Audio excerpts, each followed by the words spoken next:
Hello everyone, कैसे हो आप सभी। उम्मीद है आप सब अच्छे होंगे। आज हम सबसे पहले देखते हैं, पहली क्लास में हम नंबर सिस्टम के बारे में पढ़ेंगे।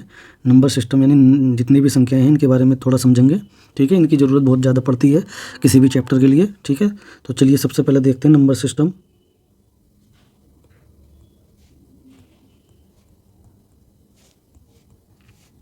तो नंबर सिस्टम में आपकी जो संख्याएँ जो हम पहले देखते हैं, पहली संख्या देखते हैं हम नेचुरल नंबर यानी प्राकृतिक संख्याएँ। प्राकृतिक संख्याएँ इसे नेचुरल नंबर बोलते हैं, नेचुरल नंबर, और इसे डिनोट करते हैं हम कैपिटल एन से। ठीक है, और ये संख्याएं होती कौन सी हैं? तो ये संख्याएं जो होती हैं आपकी, ये एक तरीके से गिनती होती हैं ये। तो इनकी जो गिनती है वो किसी भी यानी वस्तु को गिनने के लिए जिन नंबर की ज़रूरत पड़ती है हमें, तो उन्हें हम नेचुरल नंबर बोलते हैं। प्राकृतिक संख्याएं जैसे 1, 2, 3, 4, 5, 6, 7, 8, ये कहाँ तक हो सकती हैं? तो ये अनंत तक हो सकती हैं। ठीक है, नंबर 2 देखते हैं। इसके बाद देखते हैं हम पूर्ण संख्याएं। पूर्ण संख्याएं इसे हम बोलते हैं होल नंबर, तो इसे कैपिटल डब्ल्यू से डिनोट कर देते हैं हम इसे। और जो है ये कौन सी संख्याएं होती हैं हमारी डब्ल्यू, तो ये जो होती शुरुआत इनकी, तो शुरू होती हैं 0 से। 0, 1, 2, 3, 4, 5, 6, 7, 8, 9, अप टू कहाँ तक? इन्फिनिटी तक। ये भी अनंत तक जाएंगे, इनका कोई अंत नहीं है। ठीक है, तो इसके बाद हम देखते हैं, इसके बाद अब हम देखते हैं तीसरी संख्याएं। और जो है तीसरी हमारी होंगी ये इंटीजर यानी कि पूर्णांक। पूर्णांक इंटीजर, इसे आई या कैपिटल जेड से हम डिनोट कर देते हैं। तो ये जो संख्याएं होती हैं हमारी, ये कौन सी होती हैं? तो ये हमारी संख्याएं होती हैं, बीच में 0 होता है, प्लस में जितने भी नंबर हैं वो सब लिख के जाएंगे, 1, 2, 3, 4, 5 अप टू इन्फिनिटी तक जाएंगे ये भी। और इधर को माइनस में होंगे, -1, -2, -3, -4 कहाँ तक जाएंगे? ये भी माइनस अनंत तक जाएंगे, इधर इधर प्लस अनंत तक जाएंगे। ठीक है, तो ये जो इस इंटीजर ये सेट बन जाता है। ये अगर ब्रैकेट में इसमें मंझले ब्रैकेट में लिख दो, ये सेट बन जाएगा इंटीजर्स का। ठीक है, ऐसे ही है वाला। इसे सेट बनाना होगा तो मंझले ब्रैकेट में लिख देंगे ऐसे। ठीक है, इसे सेट बनाना होगा तो इसे ऐसे लिख लेंगे। इसके बाद हम देखते हैं, अब इंटीजर को ये कई पार्ट में हम डिवाइड कर सकते हैं पूर्णांक को, जैसा कि धनात्मक पूर्णांक, ऋणात्मक पूर्णांक, ठीक है, अधनात्मक पूर्णांक, अऋणात्मक पूर्णांक। तो उसके बारे में भी हम यहाँ पर देखते हैं। चलिए, तो यहाँ पर देखते हैं, जैसे पहला इसका इसका पूर्णांक को ही हम, चाहो तो मैं वैसे ही कर देता हूँ, इसे भी स्टार बनाकर। तो ये पहला आता है आपका धनात्मक पूर्णांक। धनात्मक पूर्णांक, तो जो धनात्मक पूर्णांक यानी पॉजिटिव इंटीजर, पॉजिटिव इंटीजर को हम आई प्लस से या जेड प्लस से हम डिनोट कर देते हैं। ठीक है, आई प्लस या जेड प्लस। तो ये होती कौन सी है धनात्मक पूर्णांक? तो आई प्लस हम जब लिखते हैं, यानी कि जो धनात्मक है, तो धनात्मक हमारे यहाँ से शुरुआत हो जाती है इधर की ओर, 1 से लेकर। तो 1, 2, 3, 4, 5, 6, 7, 8 अप टू इन्फिनिटी तक, अनंत तक जाती हैं ये भी संख्याएं सारी हमारी। ठीक है, इसका कोई अंत नहीं होता है। इसके बाद हम देखते हैं, धनात्मक पूर्णांक हो गई हमारी। इसके बाद देखेंगे ऋणात्मक पूर्णांक। ऋणात्मक पूर्णांक, इसे हम डिनोट कर देते हैं आई माइनस या जेड माइनस से। ठीक, तो ये कौन सी होती है संख्याएं? तो ये होती है हमारी जो निगेटिव वाली संख्याएं थी हमारी, इधर वाली निगेटिव वाली जो संख्याएं, इधर ये वाली संख्या है। ठीक है, ये वाली, ये ऋणात्मक पूर्णांक है ये। तो हम इसे लिखते हैं अब हम, जैसे कि यह माइनस अनंत इधर है, इधर से हम चलेंगे -5, -4, -3, -2, -1, या हम इसे ऐसे भी लिख सकते हैं -1, -2, -3, -4, -5, -6 तो कहाँ तक जाएंगी ये? माइनस अनंत तक। ठीक है, ये जाएंगे माइनस अनंत तक। ये हो गई हमारी ऋणात्मक पूर्णांक, तो ये हो गई। इसके बाद होते हैं, इसके बाद देखते हैं हम, इसके बाद हम देखते हैं शून्य। शून्य हमारी कैसी संख्या है? ना तो ये यहाँ पर किसी में भी 0। ठीक है, तो ये जीरो जो संख्या हमारी, ये 0 है, ये 0 न तो हमारी होती है नंबर 1, ना तो ये धनात्मक बोली जाती और ना ही ये ऋणात्मक। न धनात्मक यानी कि ना तो ये पॉजिटिव है, नॉट पॉजिटिव, और न ऋणात्मक।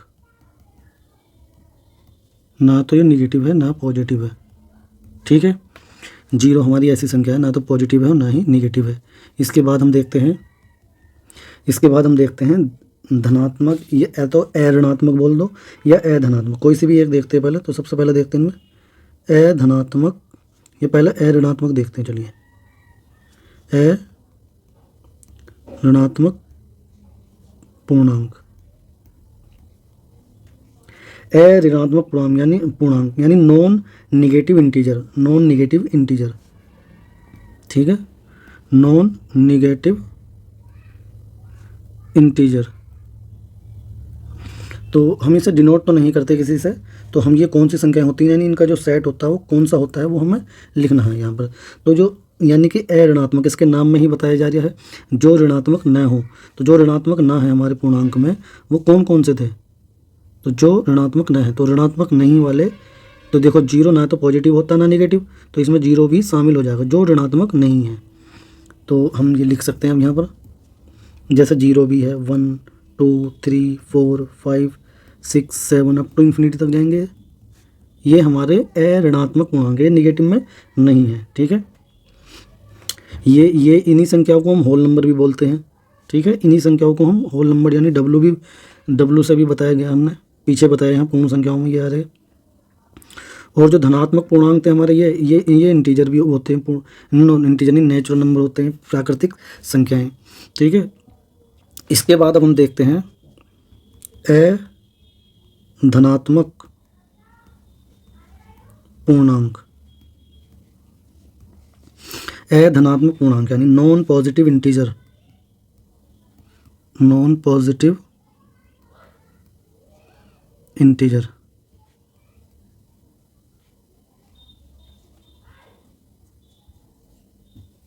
तो ये मैंने लिख दिया नॉन पॉजिटिव इंटीजर। इसे भी हम डिनोट तो नहीं करते किसी भी इस लेटर से, तो हम इसमें लिखते हैं ये कौन सी संख्याएं होती हैं जो धनात्मक नहीं है। तो जो धनात्मक नहीं, तो जीरो भी आएगा इसमें, जीरो ना तो धनात्मक होता ना ऋणात्मक। और जो बाकी निगेटिव वाले इंटीजर हैं वो सारे के सारे इसमें शामिल हो जाएंगे, ठीक है। ये कहाँ तक जाएंगे, माइनस अनंत तक जाएंगे। ये जीरो भी शामिल है इसमें और निगेटिव वाले जितने भी ये गिनती वाले नंबर हैं ये, ठीक है, वो सारे के सारे इसमें आ जाएंगे।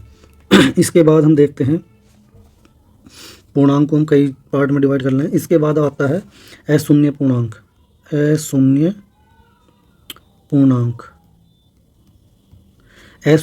Non zero integer.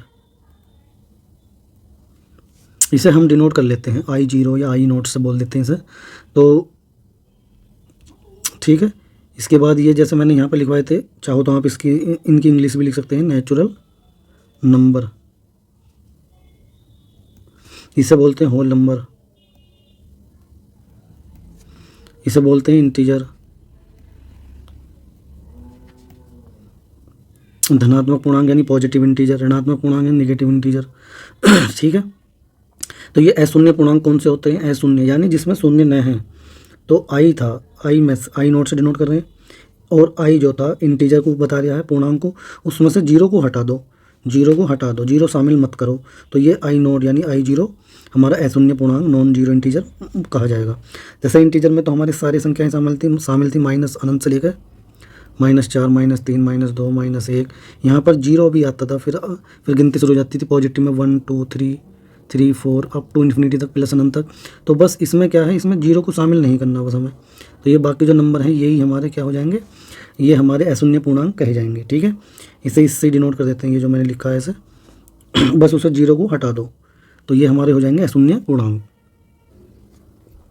इसके बाद हम समझते हैं, पहले अब थोड़ा सा फ्रैक्शन के बारे में देखता हूँ मैं। ये उसके बाद देखते हैं उचित भिन्न। उचित भिन्न किसे बोलते हैं, उचित भिन्न यानी प्रॉपर फ्रैक्शन।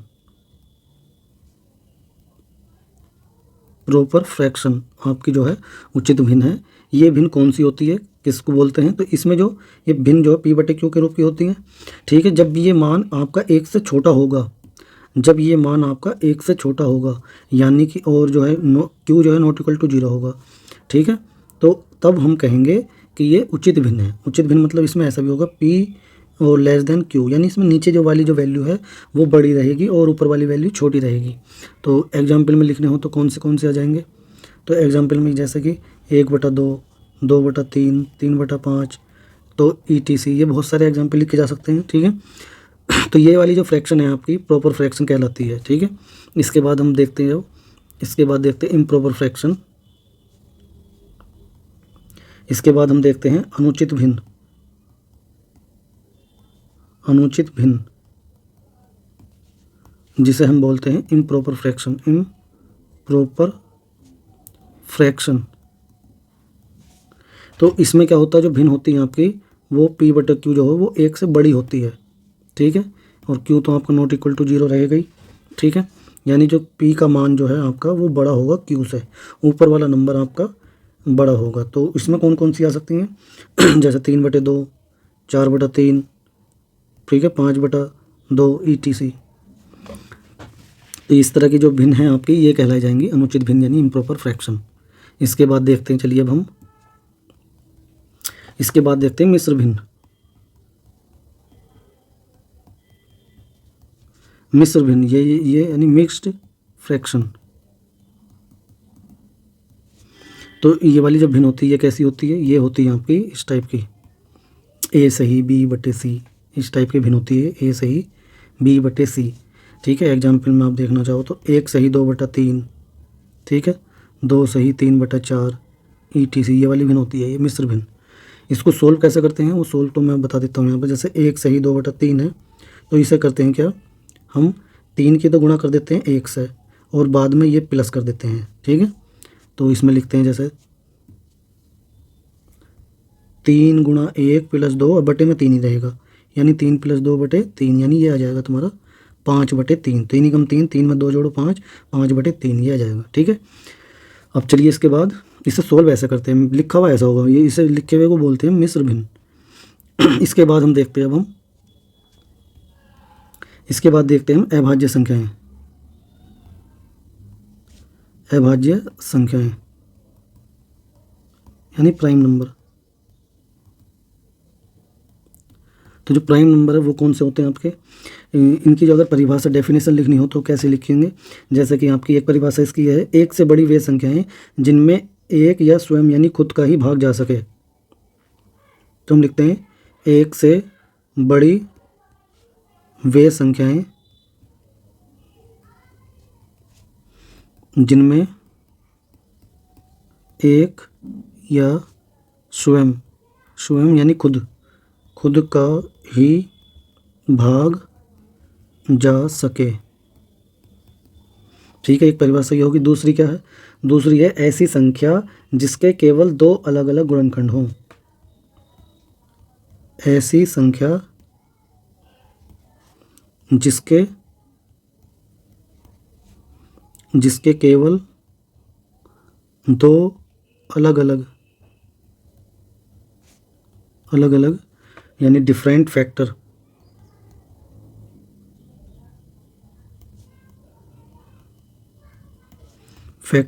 यानी कि जो गुणनखंड हों, इसके जो फैक्टर होंगे वो दोनों अलग अलग होंगे, डिफरेंट होंगे। जैसे कि अगर हम एग्जाम्पल में लिखना चाहें तो कौन सी एग्जाम्पल में, एग्जाम्पल कैसे रहेंगे इसके, एग्जाम्पल आपके जैसे कि एग्जाम्पल आपका 2 है, 3 है, ठीक है, 5 है, 5 में 5 का ही भाग जाएगा, 7 है और किसी भी नंबर का नहीं जाएगा, 11 है, 13 है, 17 है, 19 है, 23 है, ऐसी बहुत सारी संख्याएं हैं ये। ठीक है, इसके और दूसरी परिभाषा इनमें सिर्फ एक से बड़ी है ये और खुद का ही भाग जाएगा इसके अलावा कुछ नहीं जाएगा। दूसरा तरीका क्या है, इसके 2 ही फैक्टर होंगे, या तो 1 होगा और या 2 होगा, यही तो 2 फैक्टर होंगे, इनसे ही कट सकती है बस। 3 के भी ये 2 ही फैक्टर होंगे, 1 होगा 3 होगा, यानी खुद होगा, एक तो सबका ही होगा और स्वयं भी वो होगा। जैसे 5 के भी 2 ही फैक्टर होंगे, एक होगा, एक 5 होगा, तो इनके केवल 2 ही फैक्टर होते हैं, 2 के अलावा नहीं होते हैं। ठीक है, एक का क्यों नहीं होता है, एक क्यों नहीं, एक का सिर्फ एक ही होता है। ठीक है, इसलिए हमने एक से बड़ी संख्याएं ली, हमने वो एक से बड़ी होती हैं। ठीक है, ये हमने सीख लिया अभाज्य संख्याएं। इसके बाद हम देखते हैं परिमेय संख्याएं। परिमेय संख्याएं, परिमेय संख्याओं को हम रेशनल नंबर बोलते हैं, रेशनल नंबर। ठीक है, इन रेशनल नंबर को हम डिनोट कर देते हैं कैसे, कैपिटल Q से कर देते हैं डिनोट इसे। तो ये कौन से होती हैं, तो इसकी परिभाषा क्या है, ये वे संख्याएं हैं जिन्हें p बटे क्यू के रूप में लिख सकते हैं। वे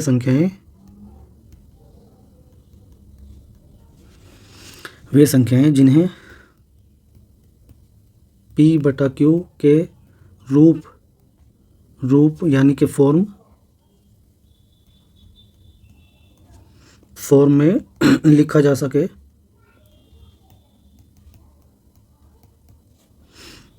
सके, जहाँ पर आपके जो पी क्यू हैं ये क्या है, पी क्यू आपके पूर्णांक संख्याएं हैं, पूर्णांक है जो हमने अभी ऊपर पढ़ा है पूर्णांक के बारे में। और जो क्यू है आपका वो जीरो नहीं होना चाहिए, नॉट इक्वल टू जीरो। और पी व क्यू कोई उभयनिष्ठ गुणनखंड नहीं रखते हैं, या फिर इतना ही लिख देंगे तो काफ़ी है। वे संख्याएं जिन्हें पी बटा क्यू के रूप में हम लिख सकते हैं, जहाँ पर पी क्यू पूर्णांक है, क्यू जो है जीरो नहीं होना चाहिए, ठीक है। तो इसके जो एग्जाम्पल हैं वो कौन कौन से आएंगे, तो इसके जो एग्जाम्पल हैं ये आएंगे, जैसे जीरो को हम पी बटा क्यू के रूप में लिख सकते हैं, क्या हाँ लिख सकते हैं, 0/1 लिख सकते हैं। तो 0/1 जीरो ही होता है, तो ये परिमेय है हमारी संख्या, ठीक है। तो 0 है, 1 है, 1 के नीचे 1 लिख देंगे, 2 है, 3 है, 4 है, 5 है, प्लस में जितने भी नंबर हैं ये सारी की सारी परिमेय संख्याएं हैं हमारी। यदि आप इन पर माइनस लगा दो, -1, -2, -3, -4, -5, तब भी ये परिमेय संख्याएं होंगी। क्यों, -1 के बटे में 1 लिखोगे तब भी -1 ही बोला जाएगा ये, तो ऐसी संख्याओं को हम परिमेय बोलते हैं, ठीक है। तो अब इसके बाद हम जो है जो बटे सटे वाली होती हैं, जैसे 1/2, 2/3, 3/5, ठीक है, 6/7, 11/13, ठीक है, 22/7, ये वाली जितनी भी संख्याएं ये हमारी तब ये भी परिमेय संख्याएं हैं, क्योंकि हम इन्हें पी बटे क्यू के रूप में हमने लिखा है इन्हें, ठीक है। अगर इन पर माइनस लगा दो आप तब भी ये परिमेय संख्याएं ही रहेंगी, क्योंकि है तो ये पूर्णांक ही, ऊपर वाले नंबर भी पूर्णांक है, नीचे वाला नंबर भी पूर्णांक है, बस नीचे जो है जीरो नहीं होना चाहिए, इस चीज़ का ध्यान रखना आपको। जैसे 5/0 लिख दो तो ये परिमेय संख्या नहीं है, क्योंकि ये तो अनंत बन जाएगा। इसके बाद और कौन से नंबर हो सकते हैं, और जैसे √4 जो एक परफेक्ट स्क्वायर नंबर है, इसके अंदर 2 × 2 एक पेयर बन जाएगा 2 का, वो बाहर निकल जाएगा 2, इस 2 को 2/1 लिख सकते हैं, तो परिमेय संख्या है। इसलिए जो परफेक्ट स्क्वायर नंबर होते हैं वर्गमूल में, वो भी जितनी संख्याएं हैं वो सबकी सब आपकी परिमेय संख्याएं होती हैं, ठीक है। इन्हें ऐसे लिख दो, √4/√9, क्योंकि यह आ जाएगा 2/3, तो इस टाइप की संख्याएं भी आपकी परिमेय संख्याएं होती हैं। √4/√9, ठीक है, √9/√16, इस टाइप की ये भी आपकी परिमेय संख्याएं हैं। और कौन सी होती हैं परिमेय संख्याएं, और भी होती हैं, बहुत सारी होती हैं, जैसे कि दशमलव में 2.5, ठीक है, 6.25, जो दशमलव में लिखी हुई संख्याएं हैं और उसका जो पॉइंट के बाद डिजिट है वो काउंट कर सकते हैं, उन्हें काउंट भी कर सकते हैं, और लिमिटेड है वो, ठीक है, वो ख़त्म हो रहे हैं, यानी कि कुछ भी लिख सकते हो आप यहाँ पर। तो इस टाइप के जो नंबर होते हैं ये भी हमारी परिमेय संख्याएं हैं। इन संख्याओं को हम जो है पॉइंट हटाकर पी बटे क्यू के रूप में लिख सकते हैं, इस वजह से ये परिमेय संख्याएं हैं। जैसे 2.5 है, इसका पॉइंट हटाओगे नीचे 10 आएगा, तो ये 25/10 होगी, परिमेय संख्या। इसे काट दो 5 से तब भी ये 5/2 आएगा, परिमेय संख्या होती है ये, ठीक है। इस तरह से हो जाएंगी। और कौन सी होती हैं, और होती है हमारी दशमलव वाली, जैसे 1.55555 रिपीट हो रहा है 5 बार, तो उसे 1.55 के ऊपर बार लगा देते हैं हम। तो जो बार वाली संख्याएं होती हैं वो भी हमारी परिमेय संख्याएं ही होती हैं, इन्हें भी हम पी बटे क्यू के रूप में लिख सकते हैं, ठीक है। और एग्जाम्पल देखना चाहो, 12.15 रिपीट कर रहे हैं हम, तो यानी कि 12.15 के ऊपर बार लग जाएगा, तो ये भी परिमेय संख्याएं हैं। जो पैटर्न बन जाता है ना एक, वो इसमें पैटर्न बन जाएगा, एक डिजिट रिपीट हो रहा है, या 2 डिजिट रिपीट हो रहे हैं, या 3 हो रहे हैं, ठीक है, ये सब क्या हो परिमेय होती हैं। इसके बाद हम देखते हैं अब अपरिमेय संख्याएं, ठीक है। अपरिमेय संख्याएं, अपरिमेय संख्याएं नहीं, इरेशनल नंबर। तो ये कौन सी संख्याएं होती हैं हमारी इरेशनल नंबर जो होती हैं, तो ये होती हैं हमारी वे संख्याएं जिन्हें पी बटे क्यू के रूप में नहीं लिख सकते हो, वे संख्याएं जिन्हें पी बटे क्यू के रूप में नहीं लिखा जा सके। और जहाँ पर आपके ये पी क्यू हैं वो तो पता ही है, पी क्यू आपके पूर्णांक हैं ये, और जो क्यू है वो नॉट इक्वल टू 0 है, ठीक है। तो एग्जांपल देखते हैं अब हम इसके जो एग्जांपल हैं ये हमारे हैं, जैसे जो अंडर रूट के अंदर होते हैं, √2, √3, √5, ठीक है। इस टाइप के नंबर जो हैं इसमें पाई भी आ जाता है, पाई, ई, ये वाले जितनी ऐसी संख्याएं ये सब क्या हैं, हमारी अपरिमेय संख्याएं हैं। जो हमारा ये पाई है, पाई का मान जो है ये आपको पता है 22/7 भी होता है। 22/7 जो हमारी है ये है हमारी परिमेय संख्या, और जबकि पाई जो है वो हमारी अपरिमेय संख्या। तो ये मैं बता दूं आपको, ये जो पाई का मान होता है ये लगभग में 22/7 होता है। ये इसका लगभग मान है, लगभग, ये एग्जैक्ट मान नहीं है इसका, ठीक है, अप्रोक्सीमेट है ये। यानी पाई का जो एग्जैक्ट मान है वो क्या होता है 3.1415। इसके बाद क्या क्या डिजिट आएंगे, बहुत कुछ ना कुछ आता ही रहेगा, रिपीट में ख़त्म नहीं होंगे, ये कुछ ना कुछ आता ही रहेगा। तो एग्जैक्ट मान काफ़ी बड़ा है, वो नहीं पता हमें क्या है, आगे डिजिट क्या आएंगे इसके, ठीक है। ऐसे ही हमारे पास ई है ये, तो ई जो है एक्सपोनेंशियल फंक्शन उससे लिया गया है। इसका मान भी 2.718 ये समथिंग होता है कुछ ना कुछ, ठीक है। तो इसी वजह से जो है ना, इसमें एक पैटर्न नहीं बनने, कुछ भी पॉइंट के बाद कोई ना तो डिजिट रिपीट हो रहा है कि कोई एक डिजिट रिपीट हो जाए, या 2 या 3 ऐसा कुछ नहीं है। तो इसमें कोई पैटर्न नहीं है। तो ये जो है हमारी अपरिमेय संख्याएं हैं। और कौन सी होती हैं, जैसे 2.5, 6, 9, कुछ भी लिखता चला जाऊँ मैं अब इसमें कोई पैटर्न नहीं बनने, ठीक है। जब कुछ पैटर्न नहीं बनने का, कुछ ना कुछ आता ही रहेगा, तो ये ऐसी संख्याएं हमारी अपरिमेय संख्याएं होती हैं, ठीक है। और कौन सी होती हैं, जैसे परिमेय है 2 में अगर अपरिमेय जोड़ दो तो भी अपरिमेय होती है। 3 + √2 ऐसे ये जो संख्याएं हैं, चाहे माइनस लगा दो, ठीक है, ये भी हमारी क्या है अपरिमेय संख्याएं होती हैं। तो अपरिमेय भी समझ लिया हमने ये। इसके बाद देखते हैं अब हम वास्तविक संख्याएं, ठीक है। वास्तविक संख्याएं यानी रियल नंबर। तो वास्तविक संख्या रियल नंबर को आर से, कैपिटल आर से डिनोट कर लेते हैं हम, ठीक है। इसकी जो परिभाषा है वो क्या है, परिमेय संख्याएं जो होती हैं वो भी वास्तविक संख्याएं होती हैं, जो अपरिमेय संख्याएं होती हैं वो भी वास्तविक होती हैं। यानी अभी तक जितनी भी मैंने संख्याएं लिखवाई हैं वो सारी की सारी वास्तविक है। तो इसमें लिख देते हैं हम, परिमेय संख्याएं व अपरिमेय संख्याओं का संयुक्त रूप ही वास्तविक संख्याएं कहलाता है। परिमेय संख्याएं और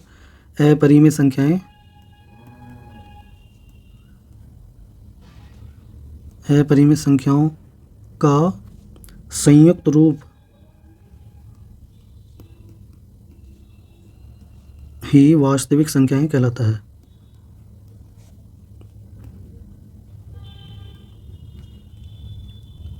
वास्तविक संख्याएं कहलाती हैं या कहलाता है, जो भी लिखना चाहो, ठीक है। यानी जो वास्तविक संख्याएं थी हमारी, ये आपकी परिमेय संख्याएं प्लस अपरिमेय संख्याएं। परिमेय संख्याएं जो होती हैं वो अपरिमेय संख्याएं होती है, वो दोनों की दोनों हमारी कैसी संख्याएं होती हैं, ये दोनों की दोनों हमारी ये अपरिमेय संख्याएं होती हैं। दोनों की दोनों हमारी कैसी होती हैं, वास्तविक संख्याएं होती हैं। यानी कि जो वास्तविक संख्याएं हैं उसको हमें डिवाइड करना हो वास्तविक संख्याएं, तो उसे 2 पार्ट में डिवाइड कर देते हैं। एक है परिमेय संख्याएं और दूसरी है अपरिमेय संख्याएं, ठीक है। इसे हम आर से डिनोट करते हैं। तो ये जो आर है, आर जो वैल्यू है, यानी हम इसकी ऐसी परिभाषा भी लिख सकते हैं, इसकी एक परिभाषा डेफिनेशन और लिख सकते हैं, ऐसी संख्याएं जिन्हें संख्या रेखा यानी नंबर लाइन पर लिखा जा सके। ऐसी संख्याएं जिन्हें संख्या रेखा यानी कि नंबर लाइन पर लिखा जा सके।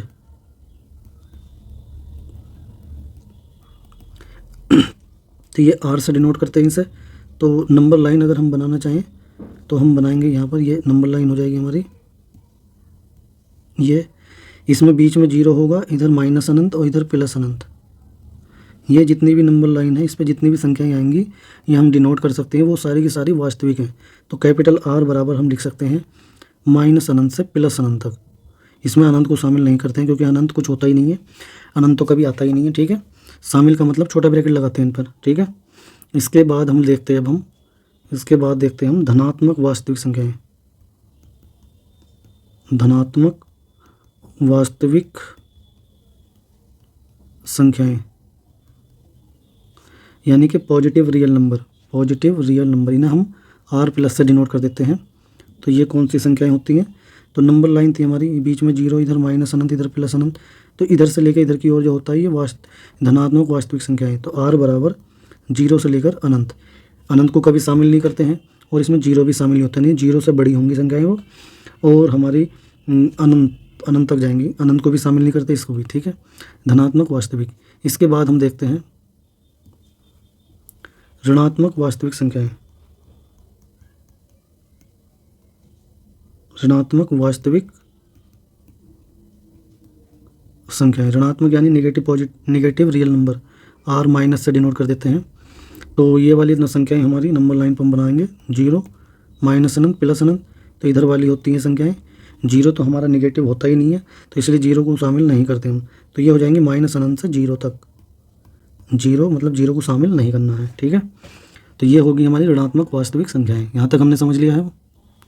इसके बाद हम देखते हैं काल्पनिक संख्याएं।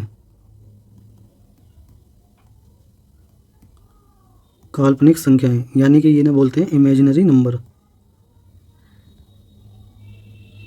इमेजिनरी नंबर यानी कि इसकी जो डेफिनेशन है वो क्या बनेगी?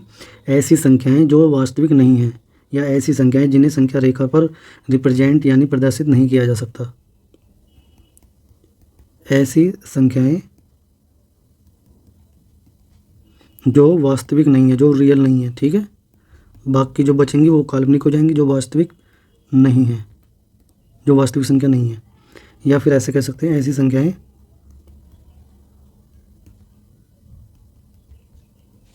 जिन्हें संख्या रेखा यानी नंबर लाइन पर प्रदर्शित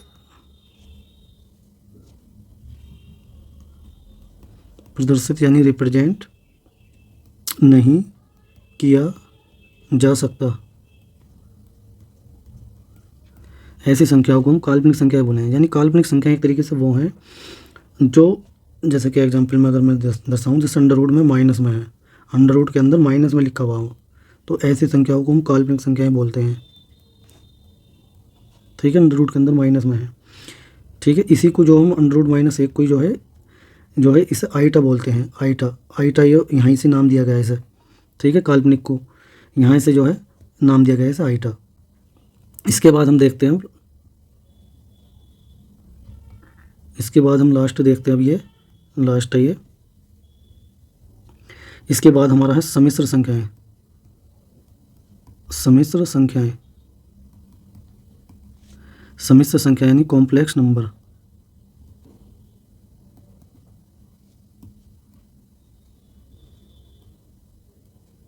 कॉम्प्लेक्स नंबर, ये सम्मिश्र संख्याएं ही आपकी दो पार्ट में डिवाइड होती हैं। ये एक वास्तविक संख्याएं, दूसरी काल्पनिक संख्याएं। सम्मिश्र संख्या यानी एक वास्तविक भाग होगा इसका और एक काल्पनिक होगा। तो हम जो इसे रिप्रेजेंट करते हैं वो हम किस तरीके से करते हैं? हम इस तरीके से करते हैं इसे, a प्लस आइटा b, इसी को बोलते हैं हम सम्मिश्र संख्या। इसमें सम्मिश्र संख्या के रूप में लिखते हैं इसे, चाहे इसे ऐसे लिख दो या x प्लस आइटा y के रूप में लिख दो। तो ये हमारी सम्मिश्र संख्या है, जिसमें से ये जो x है हमारा, ये हमारा रियल वास्तविक भाग है, वास्तविक भाग, रियल पार्ट, ठीक है। और जो हमारा y है, इसमें y जिसमें i लग रहा है, ये हमारा होता है काल्पनिक भाग, इमेजिनरी पार्ट, ठीक है। इसके एग्जाम्पल लिखने हो तो एग्जाम्पल में क्या लिख सकते हैं?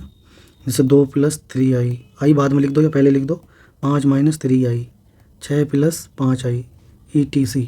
ये हमारे जो हैं सब एग्जाम्पल जो हैं ये हैं सम्मिश्र संख्याएं, ठीक है। तो मैंने आपको ये सारी संख्याएं के बारे में लगभग बता दिया है, तो आप इन सबको अच्छे से समझें, अच्छे से नोट करें, ठीक है। और जाने से पहले आप वीडियो को लाइक कर दें। चैनल पे पहली बार आएँ तो वीडियो पहली बार देख रहे हैं तो चैनल को भी सब्सक्राइब कर लें, ठीक है। चलिए मिलते हैं जल्दी नेक्स्ट वीडियो में। Okay bye.